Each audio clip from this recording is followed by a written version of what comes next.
And today I'm really excited about this episode. Today we're talking about basic astrology. I have been studying astrology for over 25 years, and I use it in my intuitive readings almost every time. I think it is an amazing tool to use to help improve yourself, to get to know yourself better, to have a conversation with yourself or self-analysis. I think it's a great tool for that. I think it's also a great way to really hone in on what some of your life lessons are, as well as what some of your gifts or tools are. So good questions you can ask yourself once you've started to learn more about astrology are, am I really meeting the challenges that I'm meant to meet in this life? And then also, am I really using the gifts to their fullest extent that I've been given in this lifetime? So I think it's very helpful. I'm going to do a lot of shows on astrology, you guys. I'm also doing a workshop on March 18th. If you go to the website withloveandlight.com, I'll be doing a workshop that Saturday on basic astrology at the center in Atlanta, Georgia. So please sign up for that on that website. Today on this show, it is my goal that everybody is going to have a few basic tools that they could look at their chart and learn some extra things about themselves beyond what we all know, which is, your birthday is your sign. And you look in the newspaper or you look in a magazine and you say, okay, I was born August 15th, therefore I'm a Leo, and then you read that. That is really a very general, rudimentary way to engage with astrology. Astrology is so much more detailed and so much more interesting and useful than that. So today I'm going to give you that first layer of being able to really dive in and understand about your chart. And I'm also going to show you guys some basic resources that you can pick up to get you started in your journey on learning about astrology. Okay, the first thing I'm going to talk about are just how to pull your chart and also what resources, basic resources that you need to have around in order to read an astrology chart. Okay, the first thing I would recommend is to pick up this book. It is called Astrology for Yourself. He'll probably give you a bigger shot than this when this airs. It's by Douglas Block and Demetra George. This is a really great workbook where you can take the basics of your chart and learn how to interpret it. And it really is easy, and it's what I base all my workshops on. So please pick that up. The other thing that I would recommend just for further reading is anything by Mr. Robert Hand. There are lots of great astrologers out there, but Robert Hand is very well known. He's been doing this, I think, since the 70s, and he has a lot of great books about the different basics in astrology, and they're great reference books, so you don't have to memorize everything. You can just pull these books out and refer to it before you've really memorized. Speaking of Robert Hand, how do you pull your chart, and what does that mean? When you pull a chart, that means you need your birth time, your birth place, your birth date, and your birth year. That's what you need to pull a chart. And back in the old days, when I say old days, like 100 years ago or more, actually hundreds of years ago, astrologers would spend just as much time in their training learning how to plot a chart. Thank goodness that we don't have to do that anymore, and we push a few buttons into a computer and then your chart pops up. So thank goodness for me, because I'm not at the best at math. So you can go to a website called astro.com. That is ASTRO.com. Actually, this website was founded by Robert Hand, as well as another very well-known astrologer that I recommend. Her name is Liz Green. And they give you free charts. So you can go on there and you can pull your chart so that you can just start to learn how to read it. So today, I'm going to talk about the basics of a chart. And I'm going to use my chart as an example, which for astrologers out there is essentially showing you a picture of myself naked. This is my chart. This is everything you could ever want to know about me if you know how to read a chart. So I'm just laying it all out there today into cyberspace. But this is what your chart will look like, except everything will be different. But this is the basic format for the charts. I'm going to talk to you a little bit about what the basics of a chart are. First of all, what is a chart and what is astrology? Let's just kind of start there. You'll notice that you can't really see it, so I'll mark it. An X marks the spot in the middle of these charts. Essentially what a chart is and what the theory of astrology is, and the way I like to say it, when you were born, in other words, when your mother gave birth to you, in that time and space, exactly in that place on the planet, as we all know, we are a part of a great big system of cycles called nature. It's incredible, the universe. Everything moves in cycles to the point where mathematicians and scientists and astronomers plot the movement of the planets, of the sun, of the moons. So everything can be plotted, and I can predict mathematically exactly where everything is going to be 50 years from now and where everything was 50 years ago. So it's when you plug in your birth data, you get a mathematical photograph by degree. I mean, this is essentially a picture, and you can notice all these symbols here. They symbolize all the different planets. Some of them you'll recognize. You know, the moon looks like a moon. Some of them are, you know, a little more unusual. That's the symbol for Jupiter. That's the symbol for Neptune. The big circle here is the sun. But essentially, this is a 360-degree snapshot of the sky. And the day that I was born, January 19th, in High Point, North Carolina, I'm not going to say the year. It was about 25 years ago. Just kidding. All of these, this is exactly where everything was. So your natal chart or your birth chart is that snapshot of exactly when you were born. So the theory of astrology is that moment in space and time where your soul entered your body, entered this physical world when you were born, is like your individual fingerprint. Okay, no two are alike in history or in the future. That is your moment. So this is unique every single time. Now, a lot of people ask me, well, what about twins? Or what about the mother down the hall who gave birth, you know, at the same hospital to someone, you know, 5 minutes later? Yes, you're right. The chart may seem similar, but it is actually to the second and the minute. So it will be a little bit different. But the idea behind this, guys, is that we all have free will. You know, this isn't black and white written in stone. We all have free will, and astrology is more about influences.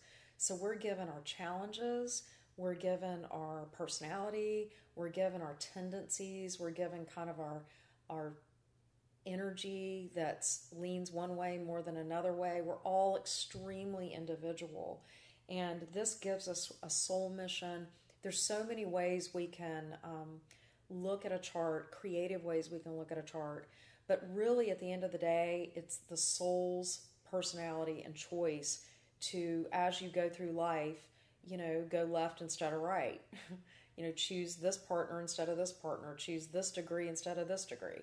So all of that unfolds uniquely. So the baby that was born down the hall the same day, the same time, might have a lot of the same influences as you, but they would have had, you know, they call it nature versus nurture. You know, a lot of times their environment could be different. Their family could be different.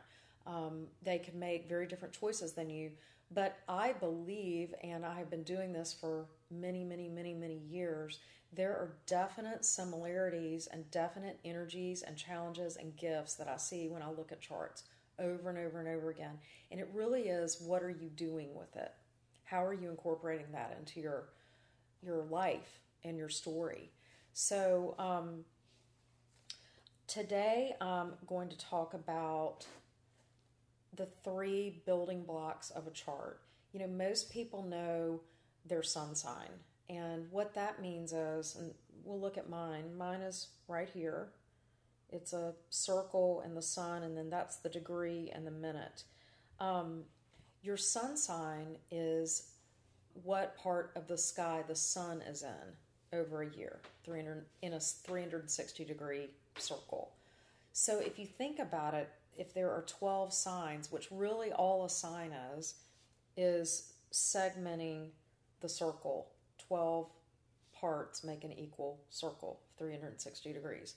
So it really is 1/12 of the population is your sign, which that's what I mean when I say it's very general.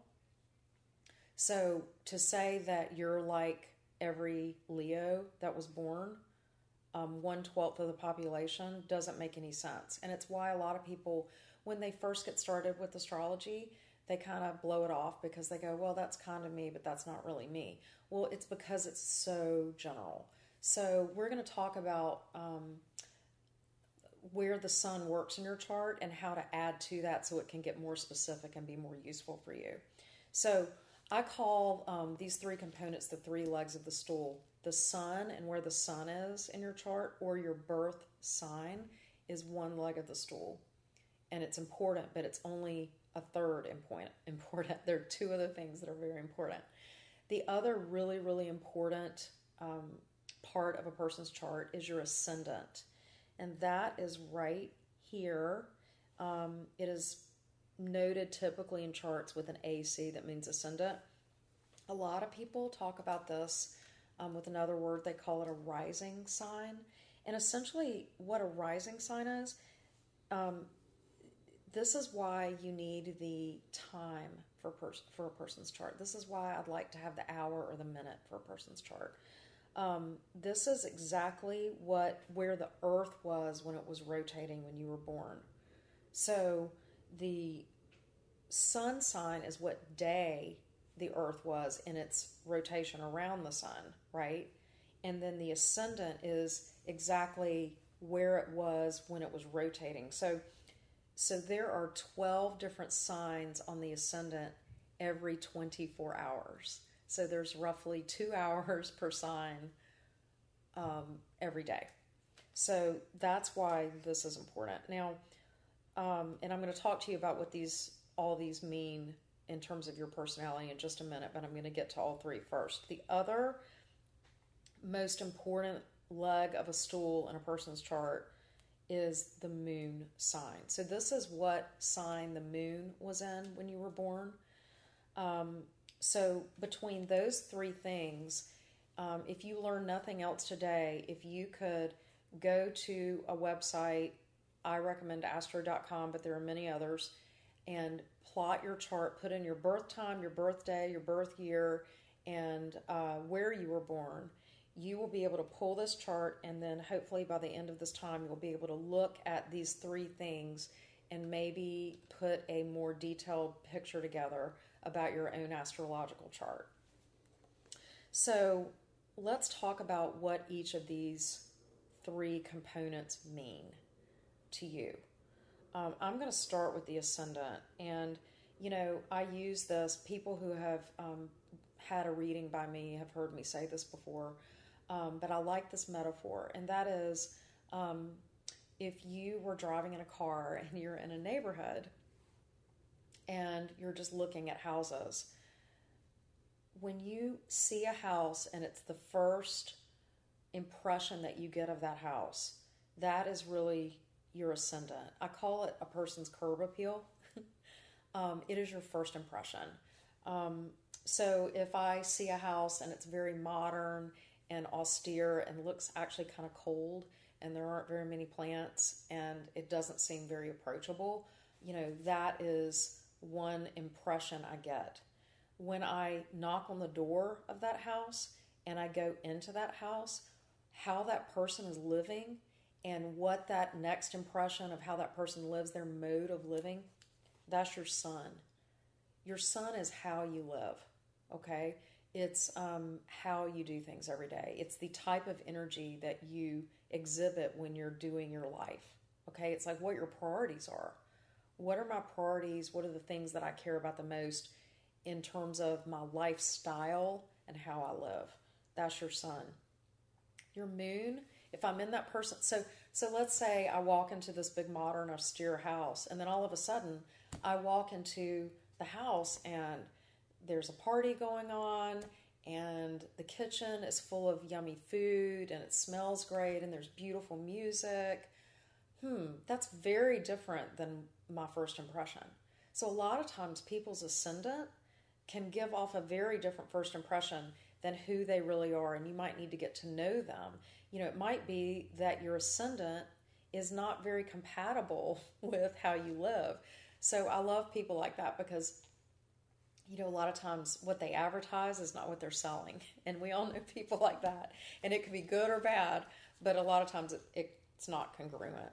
So the third thing is the moon. And the moon in a person's chart is really your most intimate self. It is your love language, and it's also your security and how you get your needs met in that way. So if we're in this person's house and they're having a big party, they could have a bedroom way locked back in the dark hall, and it's locked. You know, there's no way to get in there. They could be, I'm not trying to make fun of Geminis. I actually love Geminis. But, you know, it could be a Gemini moon, and guess what? The bed is right there at the front door when you walk in, and everybody's welcome to hang out and have a party on it. So those are people that have very different love languages. Those are people that are have a very different sense of privacy. They have a very different sense of what they need to feel secure and have their own sacred space. So it can be very different depending on the person and the placement of their moon. And there again, you know, what your ascendant is saying over here could be very different than what your moon is about. So once you learn about these three components, it can be really helpful. It can be really helpful in relationships. It can be really helpful with what kind of career you want to choose. It can be really helpful in terms of understanding yourself and knowing yourself.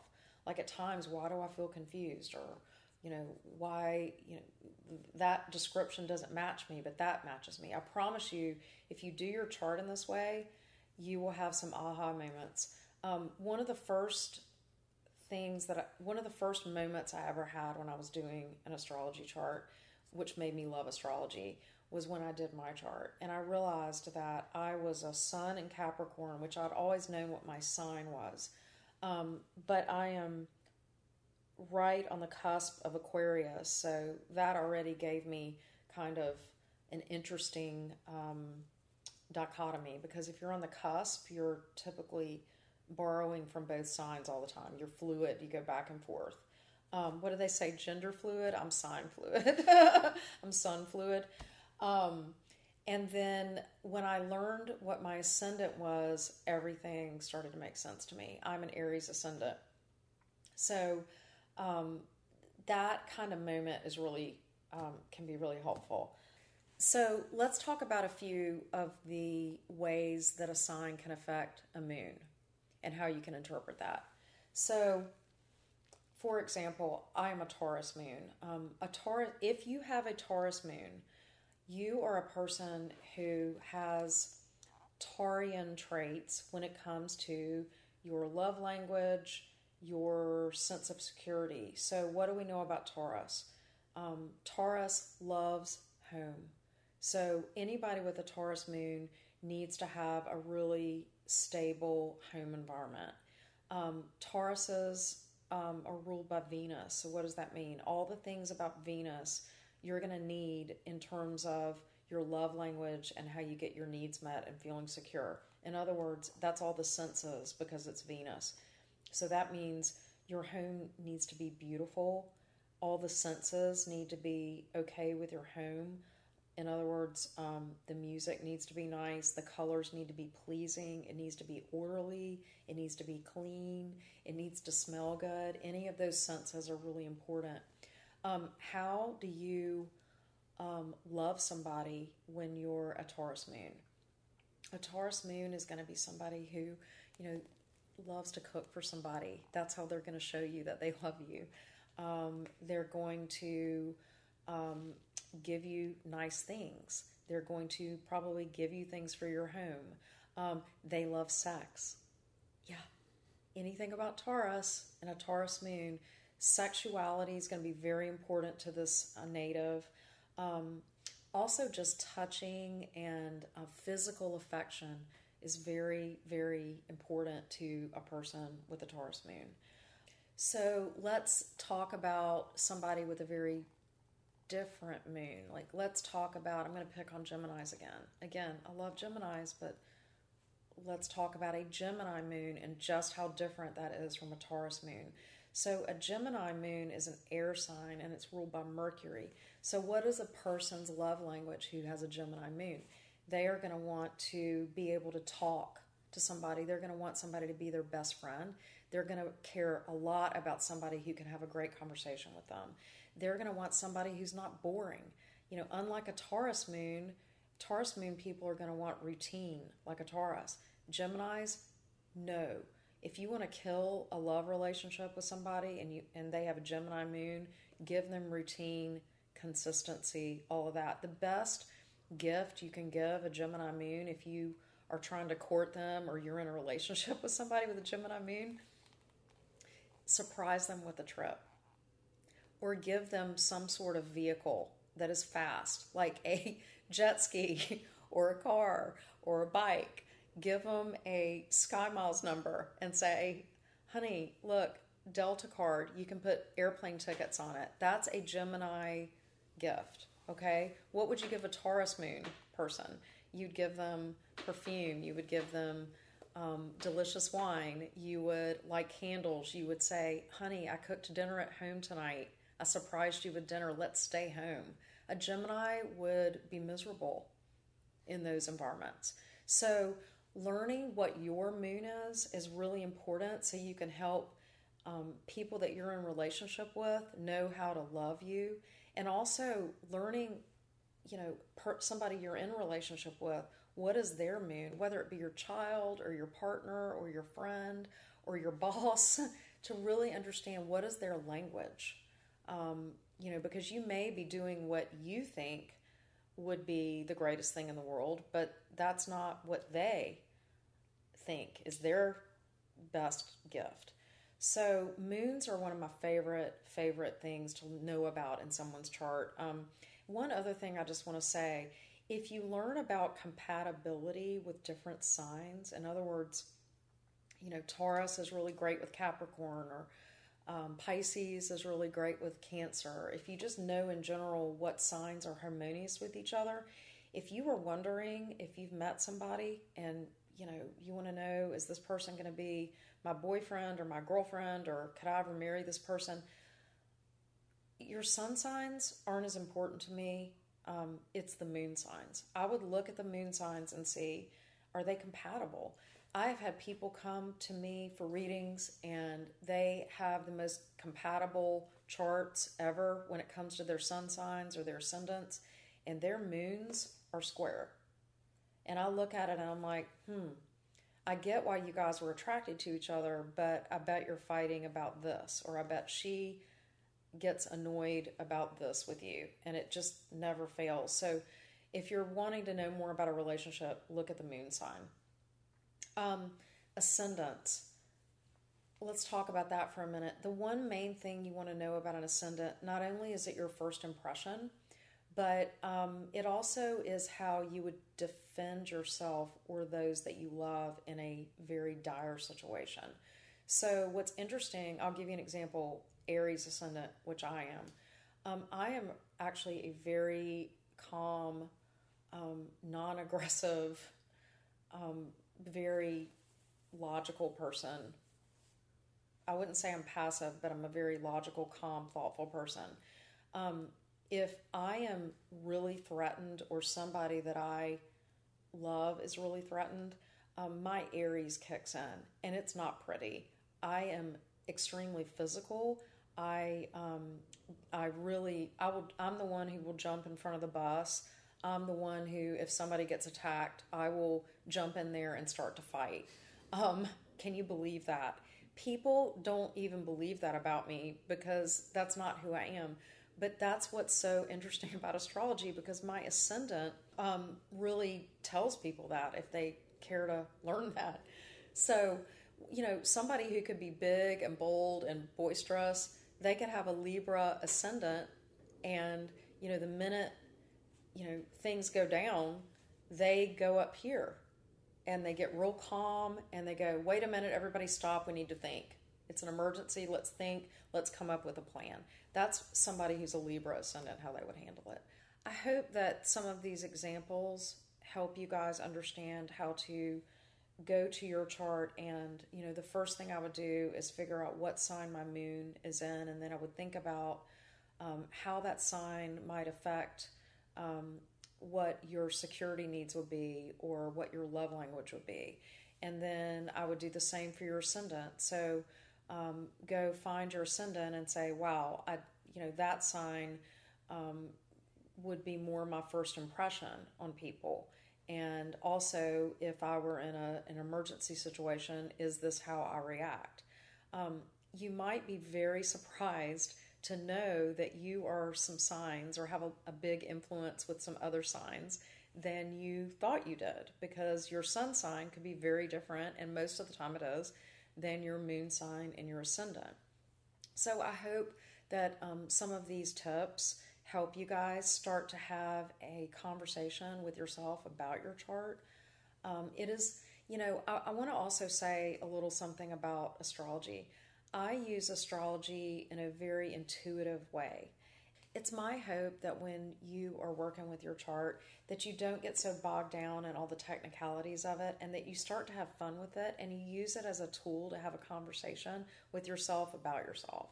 Because it's a very fun way to, like I said before, start a conversation and a dialogue, and to try to look at yourself and different parts of yourself in a very different way. And that's what I think astrology is so wonderful for. It's really about archetypes. It's about common energies that we all have and we all share. And it's a really fun way to get to know yourself and get to know other people as well. So I'm going to be doing a lot more shows on astrology and all the different ways to read a chart. I'm going to be giving workshops. I'd love to hear your comments. I would love to, if you guys have a show topic, please let me know, because I'd love to do some shows. I'm going to be doing some famous charts soon. My first one is going to be Donald Trump. Thought that would be really interesting. I'm interested. I've barely looked at his chart yet, so I can't wait to see what we can learn from his chart. It's very interesting. Also, if you want to learn more about me, please go to lauraboone.org. That's my website. And I'm also on Facebook on The Real Ethereal Show. And I'm also on Instagram at LauraBoone11, and then also The Real Ethereal Show on Instagram. I thank you guys so much for watching. See you next time.